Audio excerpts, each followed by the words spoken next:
If you're a Game of Thrones fan, you'll know all about the King of the North. His role is generally to challenge the soft Southerners.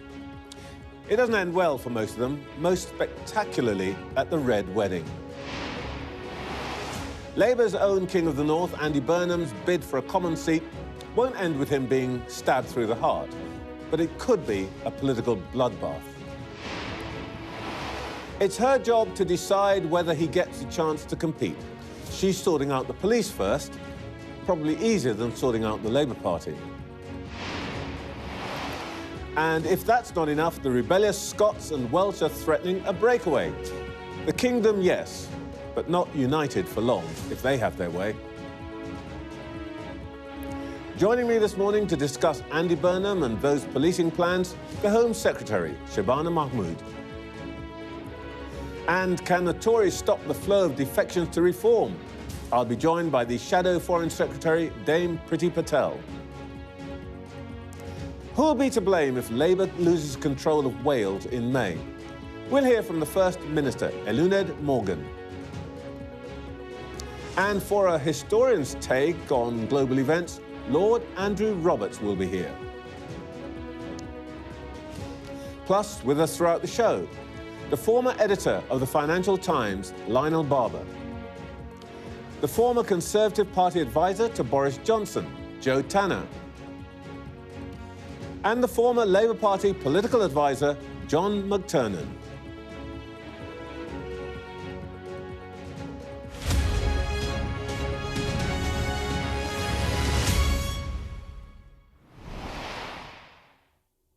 Welcome to Sunday Morning with Trevor Phillips.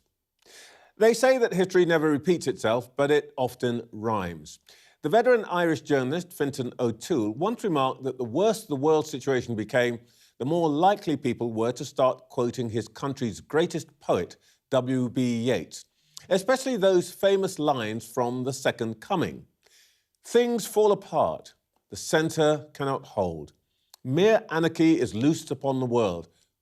The best lack all conviction, while the worst are full of passionate intensity. Yeats was thinking about the First World War, the 1918 influenza pandemic, and the Russian Revolution. We may not be threatened by Bolshevism, but our conventional centrist parties, Labour and Conservatives, are shrivelling, while Reform and the Greens are surging. And the Prime Minister, as if he didn't have enough to contend with, now faces a possible leadership challenge from the Mayor of Manchester, not to mention the fallout from Donald Trump's extraordinary, disrespectful reference to Britain's armed services. On that, spookily, if you wanted evidence that Yeats was onto something about politics, in a different poem, 1919 it's called, he writes, "There lurches past his great eyes without thought, under the shadow of stupid, straw-pale locks, that insolent fiend." I rest my case. Let's start with the government. I've been speaking to the Home Secretary, Shabana Mahmood. Home Secretary, you're chair of the Labour Party's National Executive Committee. Will Andy Burnham be allowed to compete for the Labour nomination in Gorton and Denton? Well, look, I think Andy's a fantastic mayor for Greater Manchester, and I really appreciated the letter that he wrote to myself and the rest of the National Executive yesterday. I thought he made his case in a very fair-minded and decent way. That is now a decision for the National Executive Committee. The officers will meet later on today. I am the chair of that committee, and I think it's my job to be an impartial chair. I won't want to say anything that gets ahead of that discussion later on today. It's not my job as the chair to make comments and, potentially leave myself open to the accusation that I'm trying to sway the debate in one direction or the other. I think that would be completely inappropriate. I play these things with a straight bat. We have the meeting later on today, and that's where the decision will be made. Would one of the options available to that committee, before it considers what Mr Burnham wants, the question of whether there should be an all-female shortlist? or an all-minority shortlist? Well, the party sometimes has all women shortlists. Of course, you can't, by law, have all ethnic minority shortlists. So there's a legal position there. But that's not the decision for today. Later on today, we will be deciding one question, which is Andy, as a Metro Mayor at the moment, has sought permission to stand in the by-election. Under our Labour Party rules, anybody who is a mayor or a police and crime commissioner, if they want to run for a different political office, such as Member of Parliament, they do have to seek permission from the National Executive. That's what's going to happen later on today. And then we will have a shortlisting panel, so a panel of members of the NEC alongside regional and local party representatives will then convene to do a long list and then a short list for selection. And it will be party members that vote in that selection. But, sorry, not to be boring about it, but so you could actually say to Andy Burnham, yeah, you have permission to run, but the NEC could decide to make it an all-female shortlist if it wanted to. No, I think the first decision, we have to take these in stages. The first decision is he's asked for permission to run. That will be the decision that is made later on today. There will no doubt be a discussion about whether we want to have an all-woman shortlist at some point. But the first decision is a Metro Mayor has asked for permission. He's done exactly what the rules require him to do. We will now make that decision. I'm just saying that... No, I understand. It could still be open to make this an all-woman shortlist. That's all I'm saying, asking. Yes, that is a question that has not yet been decided, so that is very much still in the mix. I wouldn't want to get ahead of what the NEC might want to do in that respect, but we don't do all ethnic minority shortlists because that would be against the law. Would you personally like to see Andy Burnham back in the Commons? Look, I genuinely think Andy is a fantastic politician. I worked closely with him before. We've discussed police reform together. We've discussed funding for Greater Manchester Police. I worked very closely with him in the response to the terrorist attack in Manchester at the Heaton Park synagogue. I think he's an exceptional politician. And of course, I always think we should have all of our best players making their contribution to the Labour government. He is a Metro Mayor at this point. The rules require him to seek permission. As I say, I think he's gone about this in the right way. I really appreciated the tone of the letter that he wrote yesterday. But I am an independent chair of that NEC, and the decision is yet to be made. And I will be giving all members of the NEC officers a chance to make their case. I hear this response that from all the top Labour people that you want all the top talent in the team and all the rest of it. But when you're assembling a team, everybody's got to be in the right position. Mm-hmm. And the question, I think, about Andy Burnham is, what's the right position? I mean, let me put it another way. Are you worried that if Burnham gives up the mayoralty of Greater Manchester, you could be beaten by reform in the election? I looked at the polls, and out of 22 of the 27 parliamentary constituencies in the Greater Manchester area, 22 of them are forecast right now to be reform wins. So if Burnham moves, another candidate won't have his popular standing, his personal vote. So you could lose a mayoralty if he gives it up. Well, look, I mean, I think these are all questions that are further downstream of the choice that has to be made today. My general position on these things, though, is that, you know, you can't go into any kind of election, by-election, a mayoralty, a local election, anything other than on the front foot. You know, we are a Labour government. We've made big changes to the country. We know that the country is still impatient for more change. We know ourselves that more has to change in the country. But we go in confident to that by-election. If there were other elections that are as a consequence of that by-election, then again, I would say that the Labour Party has a strong case to make to the people of Denton, first and foremost, and people across the country, whether that's in Manchester or elsewhere. You say the Labour Party's got a strong case, but isn't it a damaging signal for Labour that Andy Burnham clearly thinks that he needs to be in the Commons as quickly as possible for the simple reason he thinks the Prime Minister could be gone sometime soon, and he needs to be there if he wants to compete? Oh, well, you know, I'm not the sort of person that indulges in these sorts of hypotheticals. Look, I think that we should take Andy at his word. He has said himself that the best person to be Prime Minister is Keir Starmer. He wrote a letter yesterday in which he said he's coming in if he's allowed, and if he were to win a by-election, his motivation is to make a contribution in Parliament. I think he made a case about wanting to take the lessons of Manchester and apply them in a much more national context and make the case as part of a Labour government. government. That's his position. I don't think that all of these, hypotheticals, machinations, these are... I understand why people ask these questions, but to be honest, from my perspective, we as a government and as a party need to pull together. We have tough local elections coming up. We have a strong case to make to the country. I'm not scared of Reform or the Greens. I say we take the fight to them. It's a fight I believe we can win. Yeah, but the problem is that this isn't necessarily in your hands. Andy Burnham comes back to the Commons. You know what's going to happen. There will be a continuing psychodrama about whether, he would be a better leader, whether there should be a contest and so on. Don't you feel at least a bit that he has launched, if you like, a battle inside the Labour Party that you can't afford at the moment, given where you are in the polls, given, as you say, you've got an election coming? Would you have preferred if he had just said, no, it's not my time? Everyone has to make their own decisions. What I would say is I think everybody could do with less psychodrama, and my clear message to all of my colleagues, whoever they are, in Cabinet, elsewhere in the country, is we'd get to decide if we're going to indulge in a psychodrama. I don't want to. But he's created it. He's created it. We're talking about it now. But my message to everyone is the country was absolutely fed up to the back teeth of the Tories and all of their psychodrama and the constant. My point is, you're doing it again. Opposition. But that's what I mean. I don't think the country will forgive us if we end up doing exactly the same as the Conservative Party. So everybody, my clear message to all colleagues everywhere is we should just calm down. We're in government. Labour governments don't come along that often in the history of our great country. We have the absolute privilege of being the government of our country. We should all pull together and make a success of it. I believe we can. I believe we've started to make the right changes for this country. We have to follow that through. Today you're announcing the establishment of a national police service, what you call British FBI. I know that there isn't a complete parallel. For example, our police are not armed. But does this extraordinary confrontation that's taking place in Minneapolis between the federal and the local law enforcement give you any pause for thought that maybe setting up a contest between local and national might not be that wise?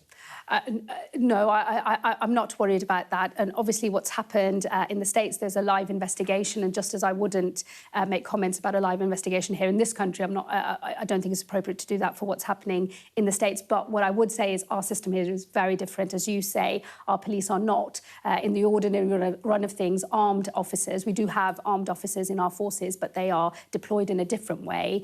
And our model has always been policing by consent. And I think that is an incredibly important differentiation between the way we do policing in this country and where it happens elsewhere in the world.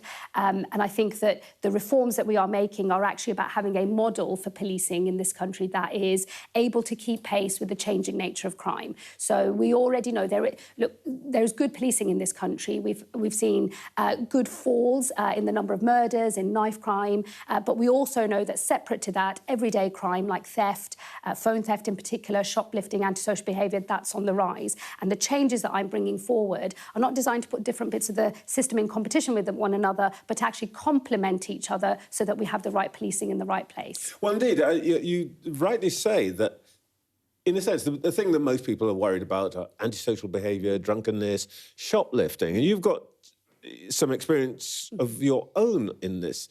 How is this reorganisation actually going to help, for example, people like your family who ran shops? Yeah, I mean, look, firstly, I really recognise that what we used to think of as low-level crime, and it was often normal to describe shoplifting as low-level crime, it's not low-level. It has a tremendously negative impact on individuals and also wider communities. And I think if people feel that things like shop theft, antisocial behaviour, if they feel like they're going unpunished, which is how it feels across large parts of the country today, it really tears away at the fabric of our society. It makes people not feel proud of where they live. And then, you know, you feel like you're living in a breakdown of law and order, even if other types of serious violence crime are coming down. So the point of our reforms is a national police service will deal with all of the national and international crime. It will be their job to go after terrorists, serious organised criminals, fraudsters. You know, we need a really agile national service that can keep pace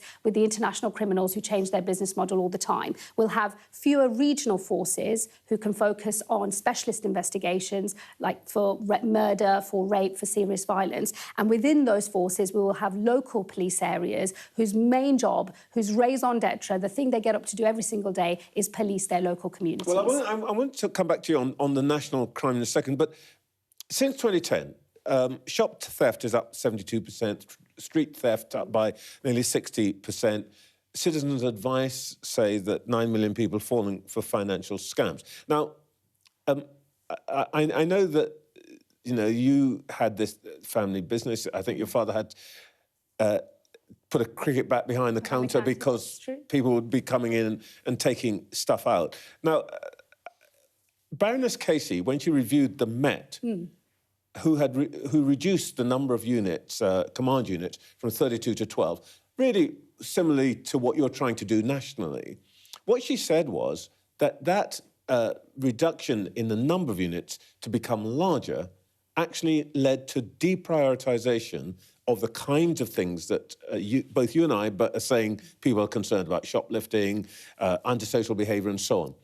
How do you prevent what has happened in London happening nationally if what you do is you take command away from localities? Well, I'm really glad you brought up Louise Casey's review, because actually one of the bigger points that she made was because the Met has these national responsibilities, all counter-terror policing is run for the whole country out of the Met. And because they have this big national responsibility, it actually distracts away from the regular policing of London. That was one of her big critiques. And so that's why I want to move all of these national capabilities, like counter-terror policing, like national responsibility for standards, like national procurement, into the National Police Service, so that the Met just polices London, and its main focus, day in, day out, is keeping communities in London safe. So I think if you move national capabilities into the National Police Service, it actually frees up forces in order to concentrate on neighbourhoods, on communities, and also on specialist investigations for crimes like murder and rape. In the end, I think this is the model that embeds community policing, embeds neighbourhood policing, and makes sure that we go after every type of crime in the right way. Well, it's not just the structure of police, is it? It's also the culture of police. For example, you know, police visit people's homes to respond to complaints about tweets, but you'll never see a copper after car theft, and you won't also see them after a burglary. Isn't part of the problem not necessarily the structure or resourcing, but just the priorities of the police at the moment? What are you going to do about that? Well, look, I fully hear that case. It's something I've spoken about myself. I think that if the police are seen to be going after perfectly legal tweets, it does cost confidence, and the public does think, well, hang on a minute, exactly as you say, somebody nicked my phone the other day and no one cared, but somebody tweeted maybe about women's rights or something else that's, you know, part of the so-called culture war, and then suddenly the police are all over it. That I think even policing leaders have recognised does cost confidence in policing. So you want to stop them policing people's behaviours? Yes, and I will be saying more about that in the coming days. But I've been very clear that perfectly legal tweets and policing the so-called culture war is not what our police are for. They are here to go after criminals, to catch criminals, to bring them to justice, to help prevent crime and to deter crime by having a visible presence in all of our communities. And all of these reforms taken together are about visible neighbourhood policing and making sure that people in our communities feel safe. Well, let me put you give you another example of how this works or fails to work. We understand that it is proposed that under-16s are going to be banned from social media, or at least being discussed in government. You can impose fines on social media platforms, but in the end, somebody's going to need to investigate complaints that some teenagers doing something unlawful in their bedroom or behind the bike shed. And in the end, it's going to fall to the police. And it'll be one more task for a force that is already overloaded. isn't part of the problem that you, government, keep creating these things for the police to do that really are none of their business? Well, I think you're right that, it's for the government to make sure that the laws that we're passing for police are appropriate and that we are laser-like focused on going after the crimes that we know are costing people in our communities confidence in policing and also just not having general pride in their local area. So I would agree. I would agree with that. Start policing teenagers' bedrooms. But I mean, it's going to get worse. The government's position is there's going to be a genuinely open consultation. Of course, the Australians have moved to a ban. I think there is a strong case for a ban, by the way, because I think the social media environment poses huge dangers for our young people at a time when, their characters, their personalities, their minds are forming. I think we should take a second look at the sort of environment that we let our children grow up in. That is the nation's business. But where the enforcement lies, I think, is a question for the consultation. And of course, I wouldn't want the police to be in a position where we have a law that is either impossible to enforce or is so costly to enforce that it means they can't go after ordinary crimes. So that's on us. But actually, this model of policing will effectively embed the necessity for policing to focus on their local police areas whilst leaving the specialist investigations to regional forces and the national work to the National Police Service. OK, let's, if I may just ask about a couple of other things quickly. By my reckoning, pulling the bill to hand over the Chagos Islands to Mauritius from the House of Lords, which you did on Friday night, is U-turn number 14 since Keir Starmer became Prime Minister. Who made you back down? Was it the Tories or Donald Trump? I think what happened there was in the Lords, there was a wrecking amendment put down by the Tories and the Liberal Democrats. They know that we don't have a majority in the Lords and it was designed to wreck the bill. So the bill was pulled for that reason. And now, of course, we will, be in discussions with members of the House of Lords to try and get the bill through. We are in a difficult position as a government because whilst we have a big majority in the Commons, that's not the case in the Lords. Are you sure it wasn't just because Donald Trump made a fuss about it? Let me deal with that directly. No, I think the Prime Minister dealt with that himself in Prime Minister's questions just last week when he was very clear. When we made this deal, he spoke to President Trump about it. President Trump welcomed it. All of the rest of our Five Eyes partners also welcomed it because they do believe, as we do, Diego Garcia as a military base is critical to our national security. And I think, as the Prime Minister said at PMQs, the President's about turn on that probably has a lot more to do with the position on Greenland than anything else. As we're on talking about Mr Trump, here's what he had to say about British service personnel today. We know what he said earlier on in the week. This tweet is, very great, very brave soldiers of the United Kingdom, all the rest of it. There's one word which doesn't seem to be there, which is sorry. Is this sort of apology good enough? I think it's a recognition that what was said initially was deeply offensive. It was really insulting to the memories of our brave soldiers who gave their lives in conflict and who came to the aid of the United States after NATO Article 5 was invoked. It's really, I think it really affected everyone in the country to see the contribution and the sacrifice of our brave armed forces personnel denigrated in that way. I do welcome the most recent tweet because it is a recognition, at least, of the contribution and the sacrifice that has been made. But it's not really an apology, is it? I mean, he even says, by the way, you're only the second best armed forces. Look, the President has his way. The Prime Minister, actually, when they had a call to discuss matters relating to Ukraine and other international issues, the Prime Minister did make the point directly to the President how we felt about the initial comments. And I think this was a response to that. With the President, I suspect this is as good as it gets. Look, can I just ask you about one last set of things? Your successor at the Justice Department wants to cancel jury trials. Your colleague, Steve Reed, announced cancellation of elections in 29 local authorities, most of which are Labour. Two things. One, on the cancellation of elections, you're for it, aren't you, of reform? That's first thing. No, look, there is a reorganisation happening in local government, so there is a genuine question. Cancel the democracy because it's inconvenient. I think, as a community secretary has said, there is a genuine question about use of taxpayers' money and on running elections for boundaries that are about to change. And so, on that measure, it makes sense to wait until the reorganisation has taken place and you get a fresh set of elections. These elections are coming. Now Labour puts a price on democracy, does it? No, it's about reorganisation, right? And it's about making sure that the elections, if they're taking place now, and then the boundaries change very quickly thereafter, I think there is a good case for saying that we should wait until the reorganisation has happened and then we'll do the elections. Let me be very clear, though, Trevor, there are big local elections coming in May.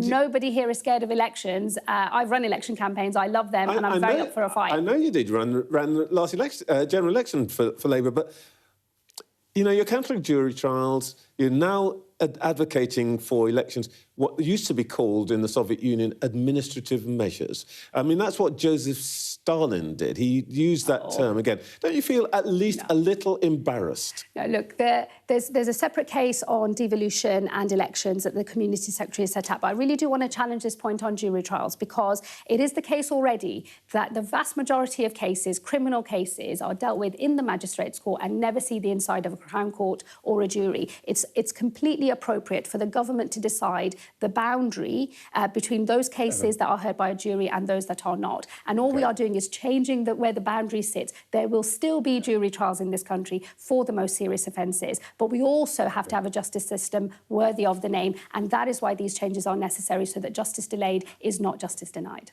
Home Secretary, thank you for your time this morning. Thank you.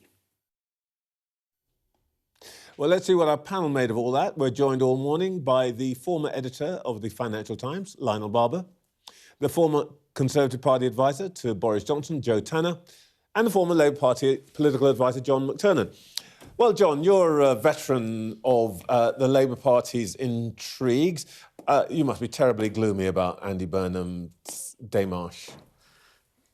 He's got to be allowed to stand in this by-election. To block him would be stupid, so stupid that only Number 10 would try to do that. Wow, OK. But I suppose the argument here is that he doesn't need to do it, doing a perfectly good job in Manchester. This looks like an attempt to upset the apple cart. It looks like what it is. The Labour Party was elected with 34% of the vote only 18, 19 months ago. It's now on 17, 18% of the vote. The vote is halved. When are people meant to take that seriously? You're meant to go, well, let's see if it gets to under 15. Let's see if the Greens overtake Labour. Should we wait till May and see losing Wales, losing Scotland, losing the London boroughs? When is it meant to be that somebody says about the Labour Party, perhaps the leadership has got something to do with our unpopularity? We've got the most unpopular Prime Minister in polling history. Perhaps that's not unconnected to the halving of our vote. And that's all Andy's raising, a particularly sensible question. What if we didn't have the leader who's halved our vote? Maybe the Labour Party could recover to have a fair fight against reform. Joe, John there obviously sitting on the fence massively. Clearly, but what do you make of it? I mean, it is a get the popcorn out kind of moment, isn't it? Because we are at this incredible... I mean, what a week. I'm exhausted. I don't know about everyone else, but we are in a situation where if Andy is blocked, he's just going to find another route. Some other MP will then say they're going to stand down, right? It doesn't look... You raised that very important point about elections and sort of, what's going to happen given the backdrop of the local elections and this cancellation of elections. It does not look great if you then start blocking people from your own side, and not somebody who's got some sort of misdemeanours in the past that have been out there and a sort of challenging history in terms of delivery. He's someone who's made a really big success of the job. And, he was a good MP. Because of his popularity. It is a purely personal thing. So I think Shabana did her best to navigate the fact that, she was using the flag or the fig leaf, should we call it, of being the chair of that meeting very well. But, they are stuck. They're all on a tightrope, really, in terms of what they're walking. Line of bad news for Starmer? It's very bad news because it would demonstrate his political weakness. And at this rate, and I speak guardedly here because I am a Spurs supporter, he looks like the Thomas Frank of British politics. You mean he's sort going to of be out before the end of the season. gloomy and never winning? Yeah, by the way, we're slipping as well in the league. That was not a good result against Burnham. But to be serious for a moment, it does not look well. If you say, we're skint, we can't afford an election. I mean, please. The cute thing to do, the smart thing to do, would be to pursue the deadly embrace, to welcome Andy to stand. He might lose, but if he comes in, you then say, very good, we've got the best person on the team. And by the way, he's playing for the team. That's what you do if you were in a position of strength. Yeah. Keir Starmer is not. But I suppose the issue is that it feels destabilising, doesn't it? People like us are going to be talking endlessly for the next few months. If Labour does badly in the elections in May, it'll then be the whole summer of, what will happen next. The destabilising started when Number 10 attempted a drive-by on West Streeting last year. They briefed against him and then pretended they didn't brief against him. Wes is an ally of the Prime Minister. If you do that to your friends, you've started the destabilising yourself. You're seeing enemies everywhere, and it's the paranoia that's in the end gets you as a leader. You should. Lionel's right. Come on in. You're the top talent. We're going to give you a good job. Give Andy a job in which he has to defend the government. But Andy has a really big challenge, because if the date of the election, the by-election, is the same day as the locals, then during that campaign, if he consistently criticises the PM and then Labour do badly, all those foot soldiers are going to say, hang on a minute, you didn't help us at all. And so he's then he's pretty much damaged his reputation with quite a few people. But they're not. It's not a great position for Andy. But they're not foot soldiers, the people who are speaking out. They're colonels and generals. They're people in the cabinet. We're talking about Lucy Powell and so on. Yes, and they're saying, actually, we think Andy should stand. So that is the problem for Keir Starmer. He has people who are using Andy Burnham as a stalking horse for the leadership. But they've got no choice, because if he might be the leader in 6 months, they don't want to have gone for him because they're going to want a job. So this is like a soap opera of the most enormous magnitude. I agree, Joe, but if you've won a thumping majority just 18 months ago, you should be able to resist this kind of stuff. Yeah. Well, we're back into Game of Thrones. I mean, since we haven't got Game of Thrones, we've now got the Labour Party. We'll come back and talk more about that in a moment. But it is just after 9 o'clock. You're watching Sunday Morning with Trevor Phillips. In the last hour, the Home Secretary, Shabana Mahmood, has told this programme that she wants Labour to have its best players in the team, but did not rule out discussions over an all-women shortlist, which could, of course, block Andy Burnham's bid to become an MP. Well, there's lots more to come this morning. Shortly, we'll hear from the Shadow Foreign Secretary, Dame Priti Patel, after a week of global tensions stoked by Donald Trump.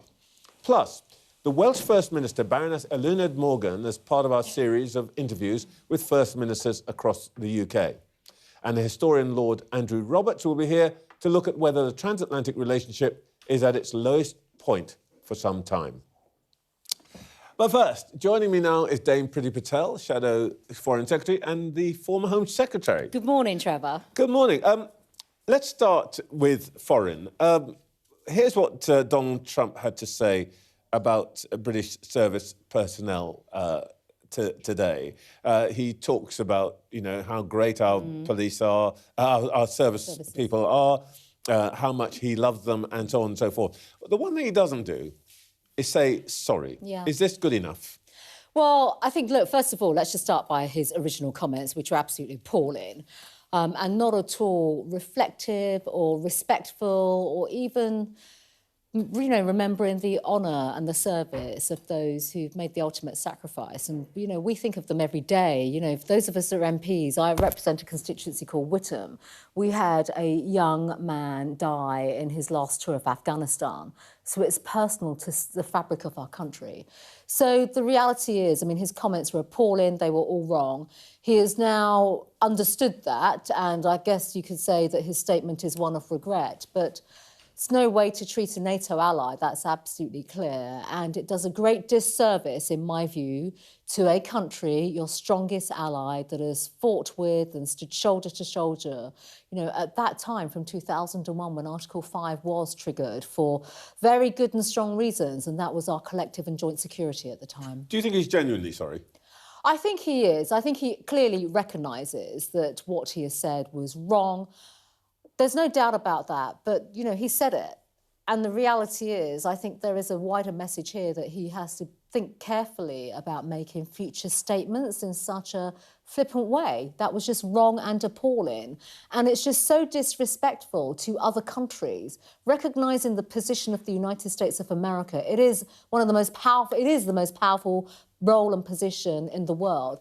But to speak of your allies in such a wrong way is just not right. And it was absolutely appalling. And that was just wrong. One reason I'm asking about it is, of course, it's not just that Trump's capacity to command attention, but he does matter to us. And here's a practical example. You're claiming credit for having forced the government to back down on the transfer of the Chagos Islands to Mauritius. But in truth, it wasn't you at all. It was Donald Trump. And shouldn't that worry you, that our Parliament only gets to vote on something that Donald Trump thinks it's OK for us to vote on? No, Trevor, I have to say that's just wrong. Let me just say this, that is wrong.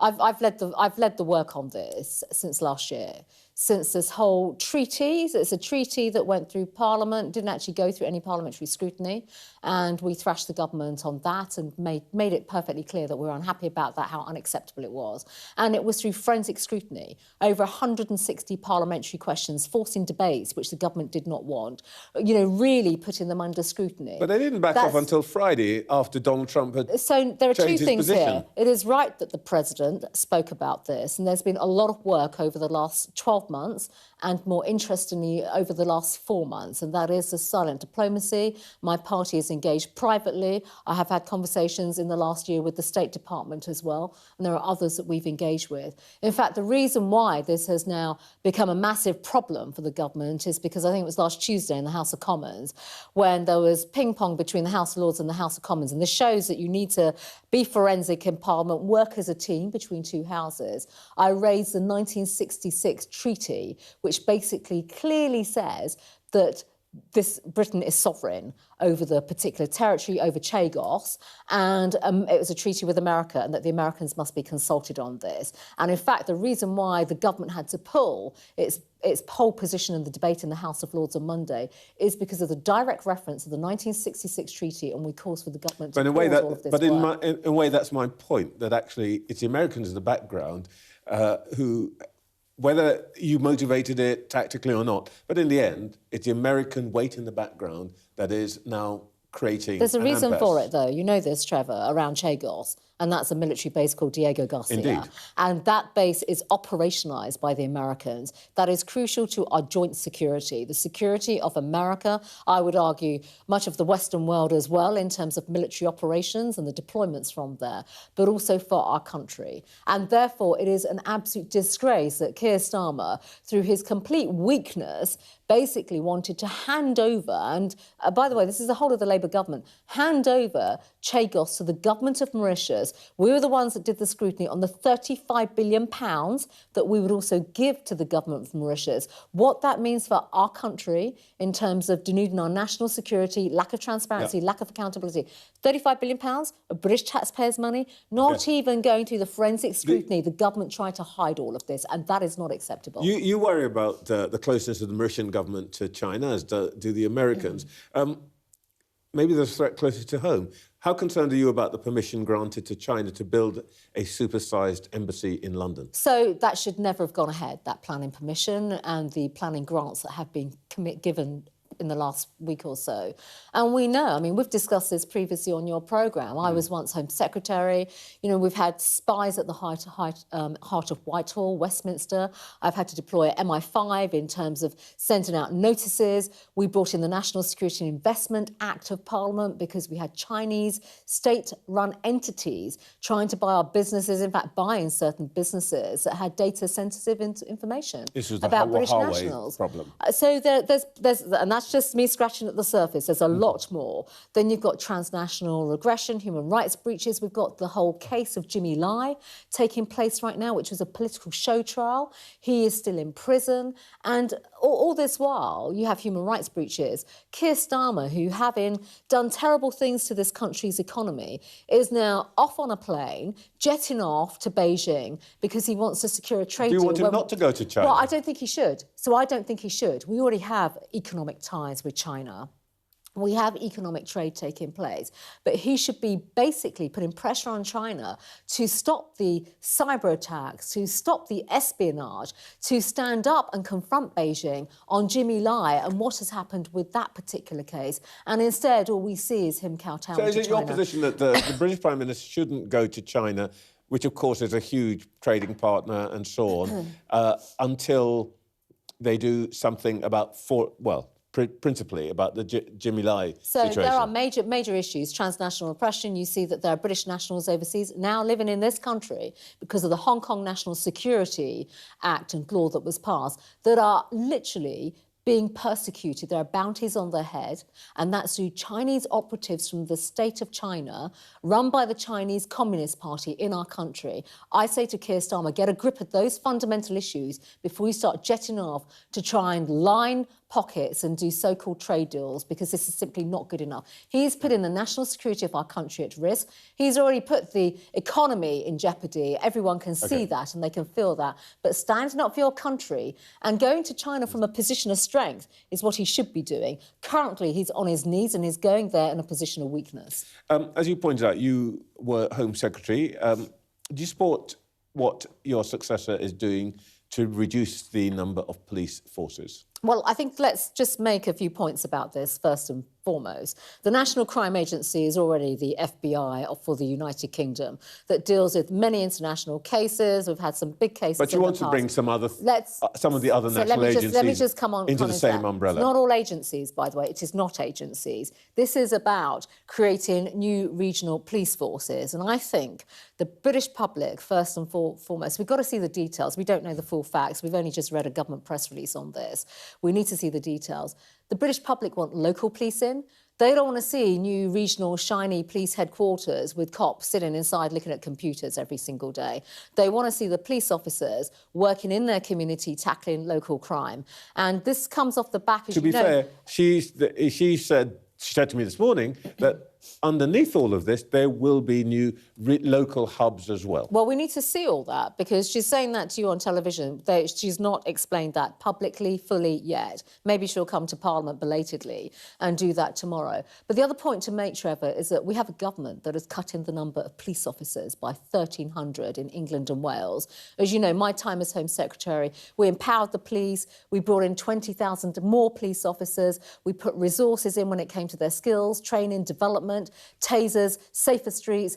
The public want safer streets. They want police visibility. So we need to see exactly how this is all going to come out. My final point on this, it's all very well consolidating policing, but you need a criminal justice system that is also working when it comes to tackling crime.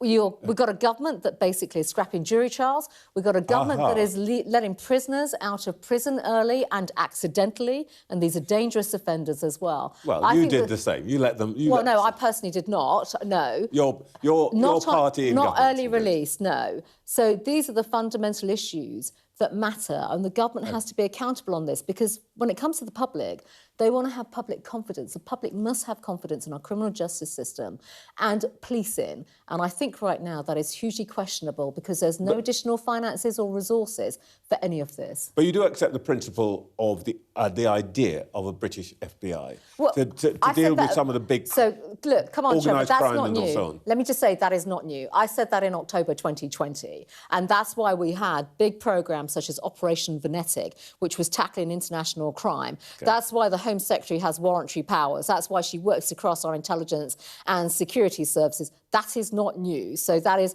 a headline that they've slapped on their press release. The reality is the National Crime Agency, which is an exceptional crime and law enforcement agency, they've had those powers for a long time. What the Home Secretary is talking about now is putting in policing powers, which let's see the details of all of this and what this practically means for policing in England and Wales. OK, on politics, I normally ask you about reform when you're here. I'm not going to ask you about reform, but on a scale of 1 to 10, 10 being utterly terrified, how scared are you that you might be facing Andy Burnham at the next general election? Look, not at all. I will say this. I think I've said this many times. This is just more political psychodrama at a time when our country needs strong leadership. And you know where my party stands on this right now. Keir Starmer is absolutely failing.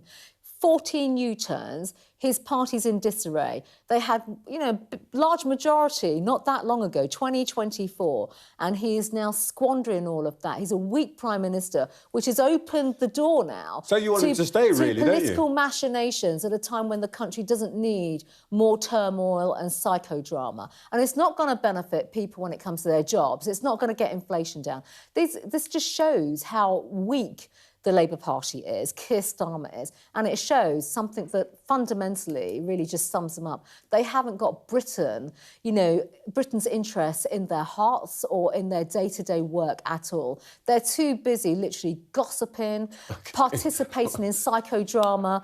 It's just not good enough. It really isn't. Look at what is going on in our country. Coming from a senior figure for the last couple of decades in the Tory party, that is a bit rich. Gossiping, stabbing each other in the back and all that. Let me say something now. I left government because my party chose to go down that route. That is out of principle, and that was the right thing I chose to do. I care in my country. I've always served my country nationally. I don't believe in all this nonsense. And quite frankly, that sums up the Labour Party full stop. That since 2024, this is all they're talking about, rather than increasing jobs in our country, getting inflation down, standing up for small businesses, standing up for our farmers. They're just basically talking about who's got the biggest political ego, and that's just not good for our country. Priti Patel, thank you for your time this morning. Thank you. In a moment, we'll get reaction to that interview from our panel. And we'll be hearing from the First Minister of Wales, Eluned Morgan.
The best thing about being a Sky News journalist? They call him the king of the jungle.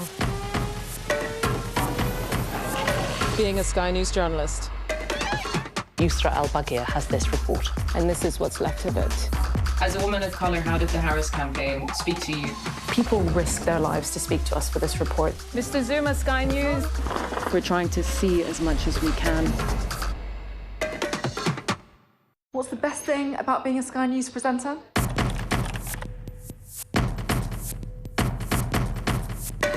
We've done the work and the reading, so you don't have to. Being a Sky News presenter. Hello and welcome. Westminster, the heart of British politics. I'm so sorry about what happened to you. So what on earth is going on? It's not true. Can I tell you what I think? It's really unusual. Mornings with Ridge and Frost. Let's crack on. Let's get started. What's the best thing about being a Sky News journalist? Who's funnier? Being a Sky News journalist. A special edition of The World with me, Yalda Hakim. Pakistan has the right to respond. You're like, what? Historic day here today. Congratulations, this is a huge moment. But what happens now? The best thing about being a Sky News journalist? I'm going to take you behind the scenes here for Election Night Live. They have gone up and up. Being a Sky News journalist. Ed Conway. Sky News, is anyone going to talk to us? Mortgage rates did go up very sharply during your time in office. Here it is. First off, just the scale of what we're looking at. Our data shows it's been happening. Question is, why it hasn't been stopped. Well, back to our panel, Lionel, Joe and John. Joe, Priti Patel was on robust form this morning. They're claiming the Chagos Island thing as a victory for them, for the Conservative Party's tactics and so on. But you've got to hand something presumably to Trump this week. Well, what was interesting was something clearly provoked Trump, because the language suddenly changed. You know, there was an agreement. The Chagos thing's been a mess for a long time. There's a lot of people who've been unhappy about it. There was a huge vote planned for tomorrow. The Lords, there was a big three-line whip, as I understand it, from the Tory side. And suddenly the language changed from Trump about this deal and the stupidity, I think he sort of described it as, around the decision for the deal. And we have to assume that there have been some significant conversations that have gone on, and it certainly looks on the face of it as if the Conservatives have perhaps got to the White House over this, or used channels to actually take that message directly to Trump and Trump's team, and that suddenly there was this shift. Someone always gets to Trump for him to change his mind, and I think the Tories are going big on this as this is their win. Do you think it matters to Lionel? I think it matters a great deal, because there is the base on there on the Chagos Island, Diogo Garcia, which is leased to the Americans. It matters in terms of money, because a lot of money is involved, billions. That we're giving to the Mauritian government. Indeed, for taking it off our hands. Indeed. And, of course, there's the rights of the Chagosians that seem to have been ignored in all this. But above all, it's one of these issues where the Prime Minister has staked his authority behind the deal. He thought he had Trump on side. By the way, it's in good company on that, on many issues. But he thought he had on side. And then if he backs down again, once again, he looks terribly weak. I think, John, that there is an issue here. I mean, everybody have posed themselves as the Trump whisperer, most recently the Prime Minister. But that looks like it's all falling apart. Look, I think President Trump only listens to one person in the end, and that's himself. He is predictably unpredictable, and it must be a matter of some frustration to Number 10 that the PM and the government went along with this because the Americans have wanted it, and now the American president's saying he doesn't want it, leaves them in a difficult situation. I mean, it's in line with the broader US retreat from being a hegemonic power to being a hemispheric power. I mean, what interest do they have in Diego Garcia? Is it, he cares more about Greenland and he cares more about Latin America, Central America, than he does actually about that region, which, in effect, he's ceded as an area to the Chinese. So it's an interesting ultimate, down the line, reflection of the change in geopolitics. America has retreated. Yeah, I'm not sure, John, whether I agree with that. I mean, the fact is, Diego Garcia is a crucial airbase, and they haven't given up on the Middle East.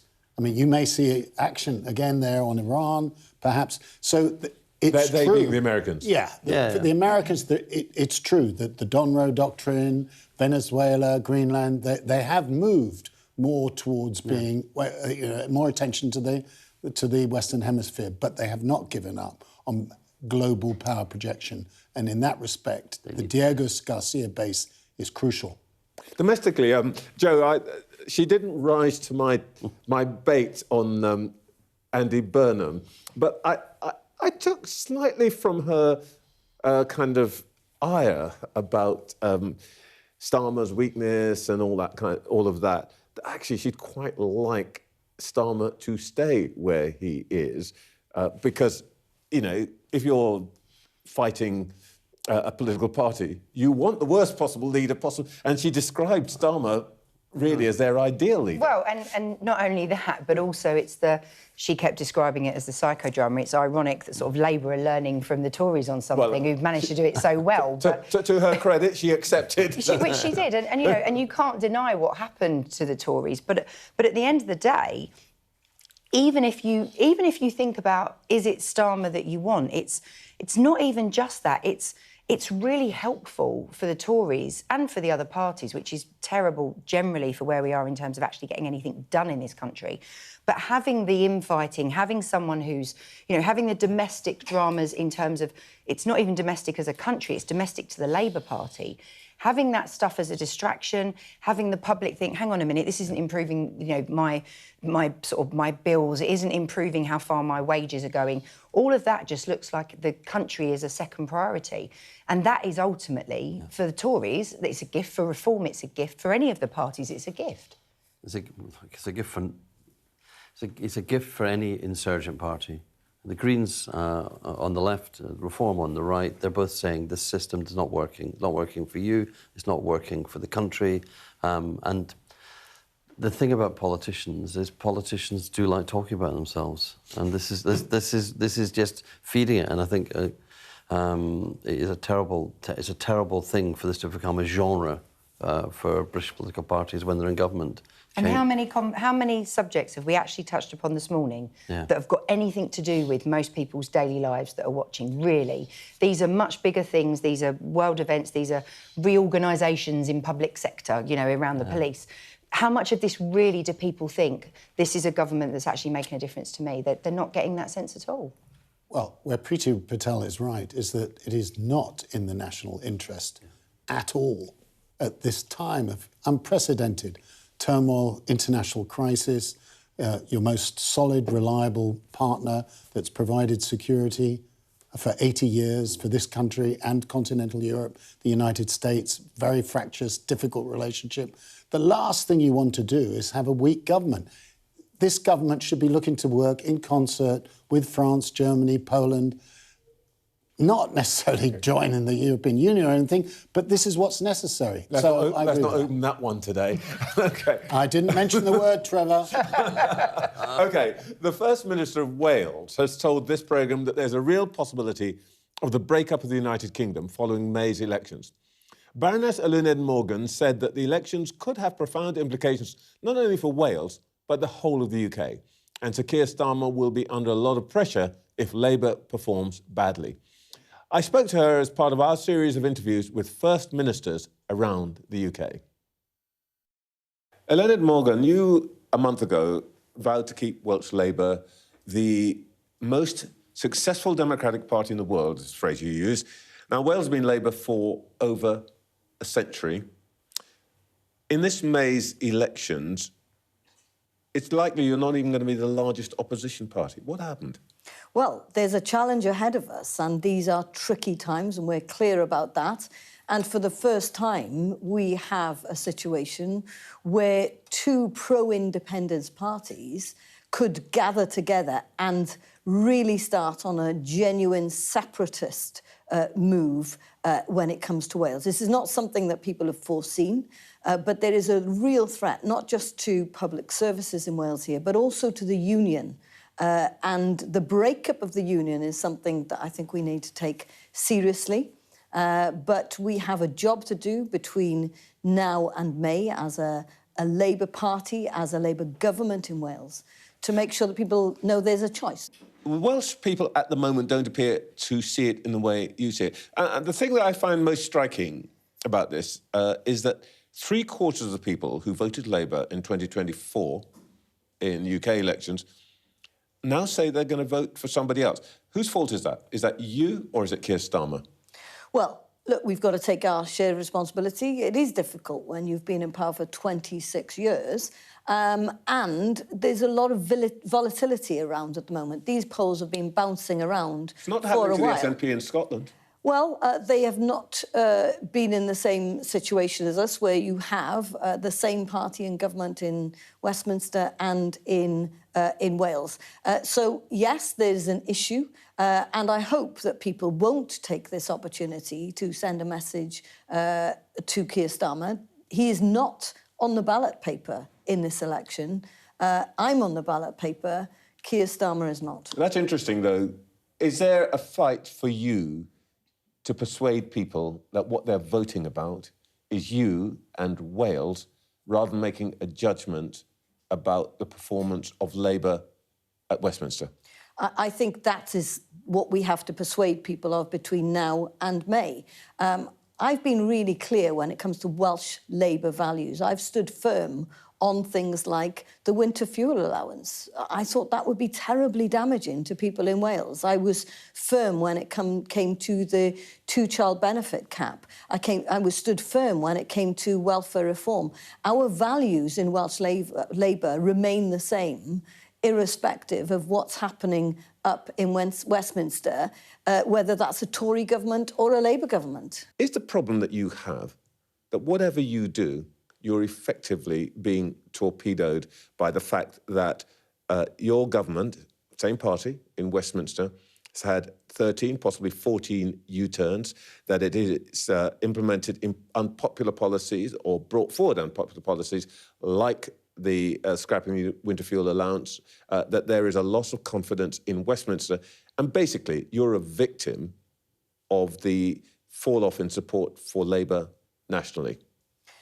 Look, we have a job to do to make sure that people recognise that if they want to send a message, it could be really, really damaging to their public services in Wales. Because what you have as an alternative to the vision that Welsh Labour is setting out, that is, for the first time in a generation, we are absolutely focused on our ability to grow the economy, to fight poverty in Wales, because we now have additional funding and support, or the alternative is a route towards separation. The First Minister of Scotland, John Swinney, told us last week that he thinks it's entirely possible that by the end of this year there could be nationalist leaders in Scotland, Northern Ireland and in Wales. Are we in danger of seeing the breakup of the United Kingdom? I think there's a real possibility of that. I think it's time people woke up to that as a possibility. The elections in May could have profound implications, not just for the people of Wales and their public services, but also for the situation in the whole of the United Kingdom. The danger is real. The fact that Plaid Cymru and possibly the Greens may be distracted constantly, not looking at improving people's bread and butter issues, bringing those waiting lists down, building schools, filling potholes like we've done, 200,000 since I've been First Minister. Swinney also said that he thought that if he wins in Scotland in May, that Keir Starmer would not be Prime Minister by the end of this year. Do you agree? Well, that will be a decision for the parliamentary group. But I do think there will be pressure on the Prime Minister, inevitably, if Labour performs badly. So it is in the UK Labour government's interest to make sure that they can support us in every way, including perhaps giving us more power in certain areas that we've been requesting for a while. I think the real issue for the people, though, in the country is what's the forward offer. We've been clear with the public in Wales that we want to introduce a £2 bus fare cap. In Wales, pensioners get their bus fares for free. Young people get it for £1. And today, we're announcing that we are supporting classroom assistants, support workers in our public services, the lowest paid people, with extra support if we're elected in May. Wales is the birthplace of Labour and the Labour Party. Keir Hardie, party's first MP, won his seat in Merthyr Tydfil as Labour MP. Since devolution, you've run the country. Today, you could be fighting for 4th place in the Senedd elections. I know this is an uncomfortable question, but could this May mark the end of the Labour Party as we know it? No, I don't think we're in that position at all, but I do think we have a lot of work to do between now and May to persuade the people of Wales of the danger that could befall us if we see a route towards separation, a massive hole in the budget that could be created. That means cuts effectively to public services were we to follow that separatist path. We are focused on the things that matter to the people of Wales. We've built a massive number of schools, for example, the biggest construction in school facilities since the 60s. We've transformed the lives of many people across Wales. We've produced 46,000 jobs along with working with the private sector. I'm focused now, absolutely, on growing in the economy and on supporting the people of Wales. Eluned Morgan, diolch. Diolch yn fawr. Well, do stay with us in just a moment. I'll be discussing the latest transatlantic row with historian and author Lord Roberts.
What's the best thing about being a Sky News presenter?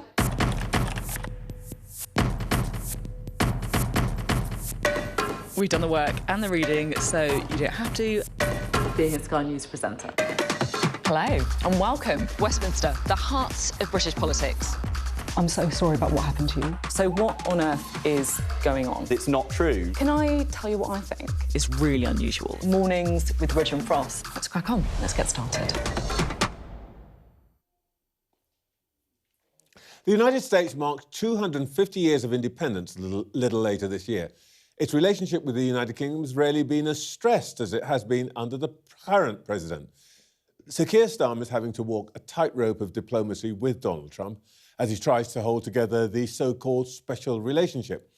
And the Prime Minister seems to have lost patience this week with the United States President, calling his latest remarks on NATO troops in Afghanistan insulting and appalling.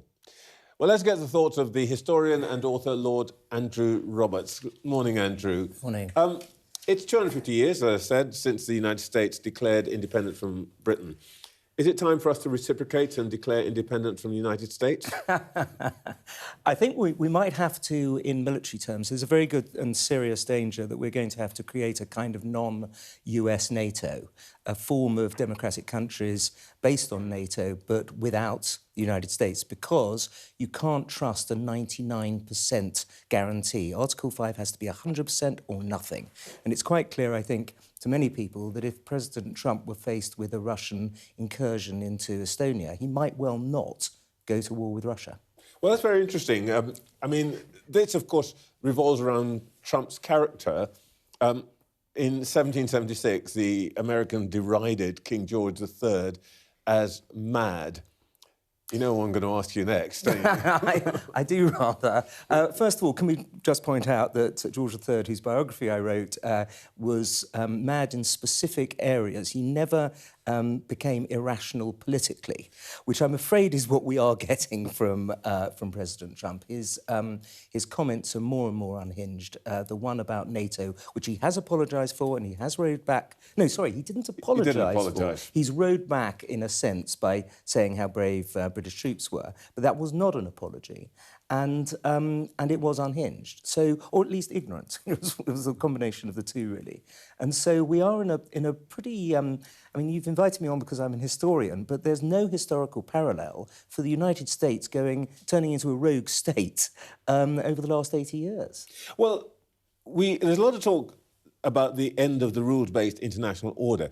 As you know, I rather think the point about the rules-based international order is that rule number one is that America makes the rules. But do you think that it is all over for this the so-called post-war settlement? No, I think that is too big a statement, considering that he's got only another 9 months before he becomes a lame duck president, possibly in the midterm elections.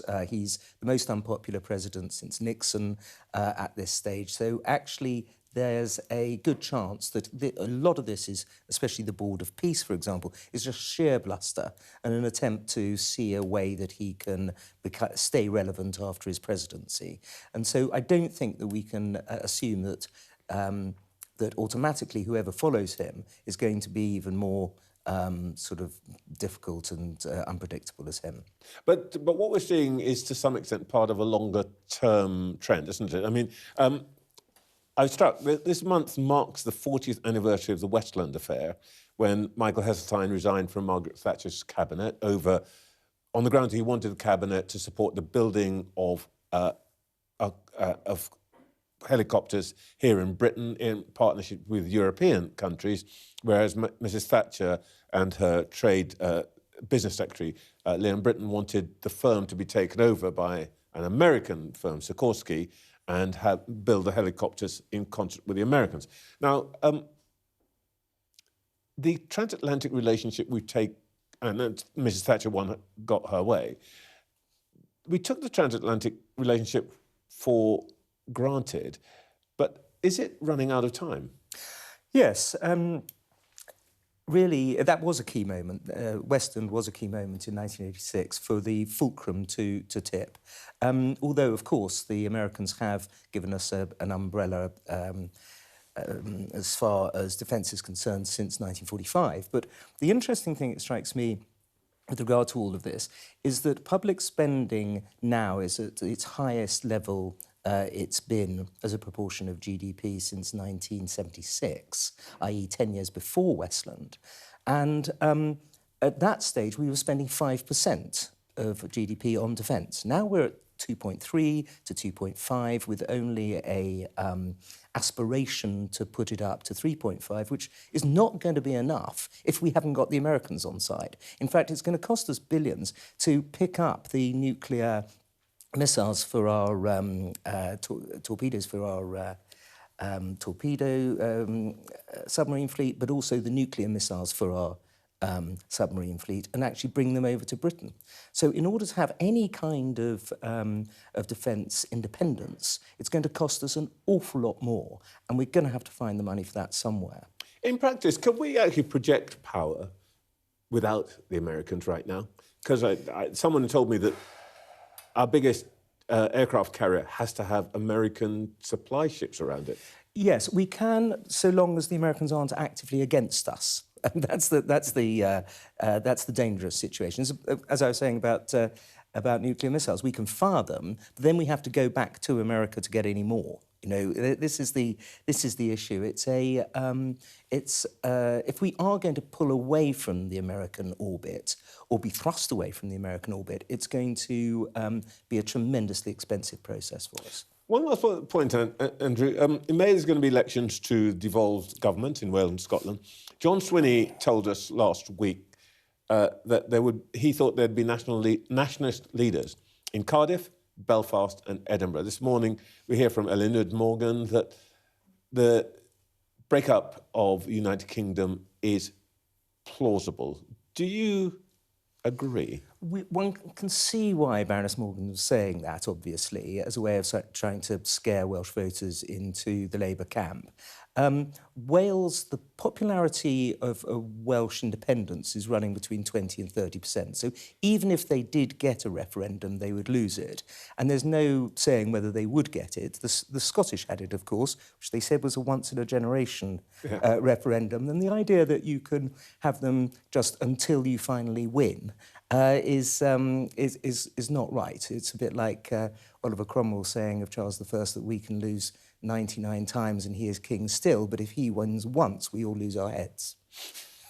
Andrew Roberts, thank you so much for your time this morning. Thank you. In just a moment, we'll hear once again from our panel.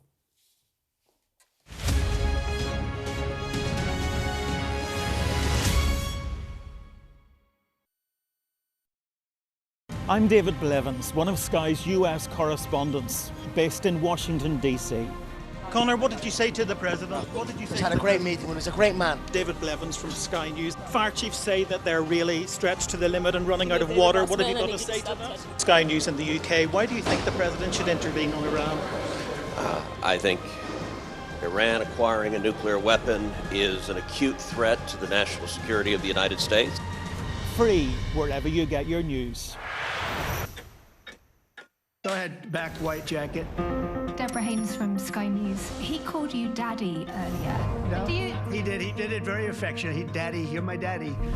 Thank you. Leicester is on its knees. They've ripped the soul out of my factory and there's nothing left. It is eerily quiet. It's constantly on the brink of capacity. There's overcrowding. It's not a new thing. It's rough. There's nothing to hide. Why aren't international journalists allowed in? Are you worried about escalation? Of course I'm worried about escalation, which is why my focus is on de-escalation. The region, I think, is on edge because they are anticipating a retaliation. Iran retaliates for the US attacks. Founding principle of the alliance, that an attack on one is an attack on all. Could Putin attack another NATO country within 5 years? The best thing about being a Sky News journalist? I'm going to take you behind the scenes here for Election Night Live. They have gone up and up. Big Sky News journalist. Ed Conway. Sky News, is anyone going to talk to us? Mortgage rates did go up very sharply during your time in office. Here it is. First off, just the scale of what we're looking at. Our data shows it's been happening question is why it hasn't been stopped. I'm Martha Kellner, and I'm Sky's US correspondent based here in Los Angeles. Mr. Walker, you're anti-abortion, but 2 women say that you paid for their abortions. Are you a hypocrite, sir? I've interviewed some of America's most recognisable politicians. Will your candidates win? I hope so. I think they will. I think they're great candidates. Should the Defence Secretary and the Vice... Wait, what country are you from? The UK? Okay, we don't give a crap about your opinion and your reporting. What's the best thing about being a Sky News journalist? Who's funnier? Being a Sky News journalist. A special edition of The World with me, Yalda Hakim. Pakistan has the right to respond. You're like, what? Historic day here today. Congratulations, this is a huge moment. But what happens now? The best thing about being a Sky News journalist? They call him the king of the jungle. Being a Sky News journalist. Yusra Al-Baghir has this report. And this is what's left of it. As a woman of colour, how did the Harris campaign speak to you? People risk their lives to speak to us for this report. Mr. Zuma, Sky News. We're trying to see as much as we can.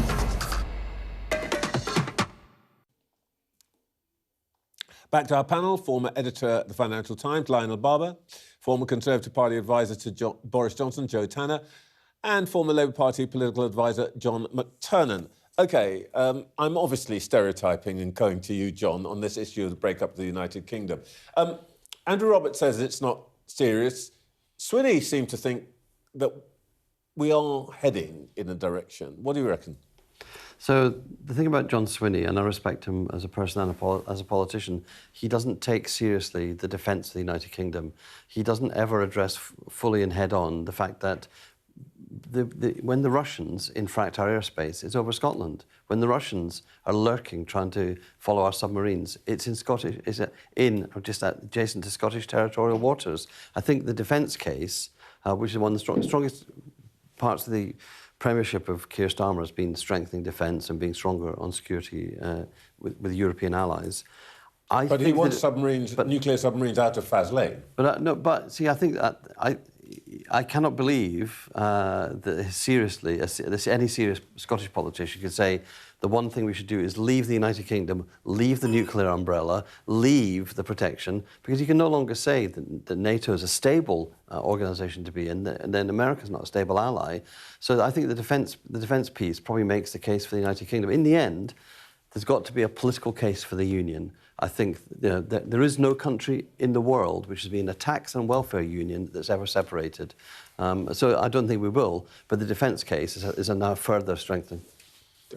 Lionel? Well, Trevor, I'm going to quote Lenin. Oh, steady on. We can get cancelled. There are decades when nothing happens, and there are weeks when decades happen. Yeah. And this is the period in which we're living. So John is absolutely right. This is a question of national security. Mark Carney in Davos gave a great speech about middle powers being squeezed in an era of great power rivalry. If the United Kingdom loses Scotland, we would contribute to that fragmentation. We would be less relevant. We would be weaker. There needs to be a political case for the Union. It has to be remade constantly, but it's certainly no time for breakup. Well, let's have a look at what the polls are doing, because I think this is relevant. If we can call up the polar coaster, you can see the big feature here. I mean, people are talking a little bit about reform declining and so on, but actually it's all pretty steady, except for Labour, who are in a precipitous decline. The Greens are pretty steady.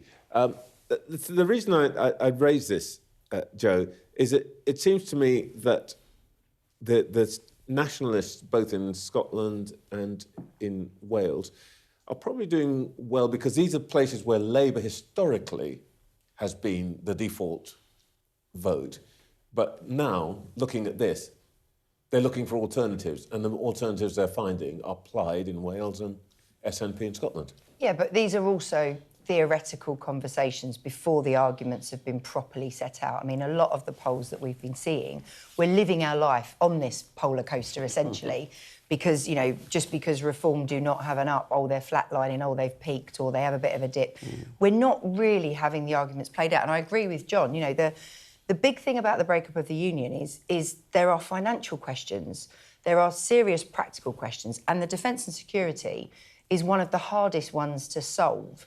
Because imagine the week we've just had, when you'd have had 4 national leaders also trying to have a conversation, let alone one, and you've still got other NATO leaders to be... I mean, it would just be it'd be worse than a dog's breakfast. It would just be chaos. And so I think the point is, yes, in theory, in theory, we'll be in charge of more of our own destiny. In theory, you know, we will be able to spend more on something. The arguments are not really being set out because we are not in an election, and we're certainly not in a referendum position around the future of those nations. And when we get to that, that is when actually I think the harsh reality and people's feet are going to have to be put to the fire about the practicalities of such a big decision when the world is so unstable as both we've all discussed Scotland here, and Wales chaos. are both ageing societies, which means that the transfer from the younger part of the country, which is the southeast of England, that transfer is more and more significant in terms of welfare and more significant pensions, health, those areas. And so there's a real pinch point there. There's not the people who probably want this to happen aren't the Scottish nationalists, the Welsh nationalists, they're the English nationalists who could see 20, 25, 30 billion pounds saved in Barnet, which could then be spent on the English population. So the politics, the dynamics of this politics, and I think it's really interesting, and we were discussing it earlier on in the green room, Reform are about to become a national party. They're going to do well enough in the Scottish Parliament elections to be actually say we represent every part in a way that, you know, Labour are going to lose in Wales. At the heart of this, I think, let's return to where I guess we started this morning. The Prime Minister's fate. We've got about a minute and a half. Will he survive to the end of the year, Lionel?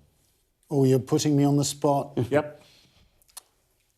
I'm not... Earn your 10 bob. Yeah. Oh, well, I'm not a betting man. I may have worked at the Financial Times, but we never got into that. But I'm not sure. I'm really not sure. I think higher than 50% says he doesn't survive. But it does depend on the May elections. No, people keep telling me I'm wrong, but I think he'll have had enough. Oh, you think he will walk away from it himself? Well, whether he walks or whether he takes the shove and he moves in that direction with less of a fight, I think there's...